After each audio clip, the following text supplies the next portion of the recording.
भूतिया कुएं की सच्चाई। गांव का नाम था पिपलावाड़ा। ये गांव बहुत ही शांत और सुंदर था, पर यहाँ एक जगह ऐसी थी जो सबको डराती थी। गांव के बाहर एक पुराने सुनसान रास्ते पर एक कुआं था। उस कुएं के बारे में मशहूर था कि वहाँ भूत प्रेतों का साया है। कहते थे कि जो भी रात को उस कुएं के पास जाता है उसके साथ कुछ न कुछ अजीब घटनाएं हो जाती हैं। गांव के लोग कुएं की कहानियों को पीढ़ी दर पीढ़ी सुनाते आए थे। ऐसा माना जाता था कि कई साल पहले एक महिला जिसका नाम सुगंधा था, इसी कुएं में गिरकर मर गई थी। तभी से लोग कहते हैं कि उसकी आत्मा वहां भटकती है। कई लोगों ने कुएं के पास रात में चीखने चिल्लाने की आवाजें सुनी थी, तो किसी ने उस कुएं में सफेद साड़ी में एक महिला को देखा था। धीरे धीरे ये अफवाह गांव में फैली और अब लोग डर के मारे उस कुएं के पास जाने से भी घबराते थे। लेकिन इसी गांव में एक युवक रहता था जिसका नाम अर्जुन था। अर्जुन की उम्र करीब 2 साल थी और उसे भूत प्रेतों में विश्वास नहीं था। वह पढ़ा लिखा और उसे इस तरह की कहानियों पर हंसी आती थी। अर्जुन ने कई बार गांव वालों से कहा कि ये सब बातें केवल अफवाहें हैं और इसमें कोई सच्चाई नहीं है, लेकिन गांव के लोग उसकी बातों को नजरअंदाज कर देते और अपनी कहानियां सुनाने में मग्न रहते।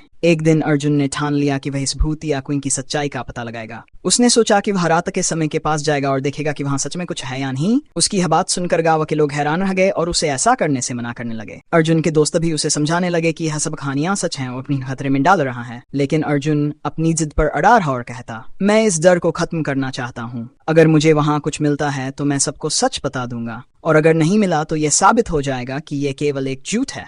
अर्जुन ने अपनी तैयारी कर ली और उसी रात अपने साथ एक टॉर्च, एक पानी की बोतल और एक लाठी लेकर भूतिया कुएं की ओर चल पड़ा। रात का समय था और पूरा गांव शांत था। हवा में हल्की हल्की सरसराहट थी और अर्जुन के कदमों की आवाज सुनसान रास्ते पर गूंज रही थी। जैसे ही वह कुएं के पास पहुंचा, उसे एक अजीब सी ठंडक महसूस हुई, लेकिन उसने अपने डर पर काबू रखा और आगे बढ़ा। अर्जुन ने चारों तरफ नजर दौड़ाई और कुएं को ध्यान से देखा। अचानक उसे दूर से किसी के रोने की आवाज सुनाई दी। अर्जुन का दिल थोड़ा घबराया, लेकिन उसने सोचा कि यह उसकी कल्पना हो सकती है। उसने आवाज की दिशा में जाकर देखा, पर वहां कुछ नहीं था। तभी उसे लगा कि जैसे कोई उसके पास से गुजर गया हो। अर्जुन ने अपनी टॉर्च जलाई, लेकिन उसके सामने कुछ नहीं था। अर्जुन ने सोचा कि ये सब उसके मन का वहम है और वह कुएं के पास जाकर उसकी गहराई को देखने लगा। तभी उसे कुएं के अंदर कुछ हलचल सी महसूस हुई। उसे लगा कि शायद ये कोई जानवर हो सकता है। उसने और ध्यान से देखा तो उसे कुएं के अंदर एक परछाई दिखाई दी। अर्जुन थोड़ा डर गया, पर उसने साहस नहीं खोया और टॉर्च से उस परछाई पर रोशनी डाली। जब उसने टॉर्च की रोशनी से देखा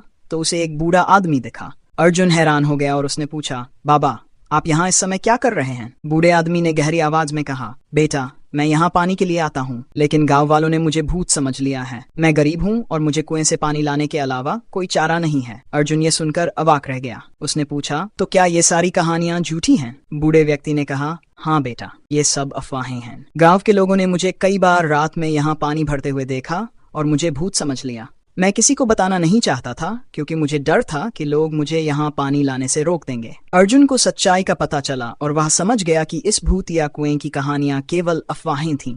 उसने बूढ़े आदमी की मदद की और उसे सुरक्षित गांव तक छोड़ आया।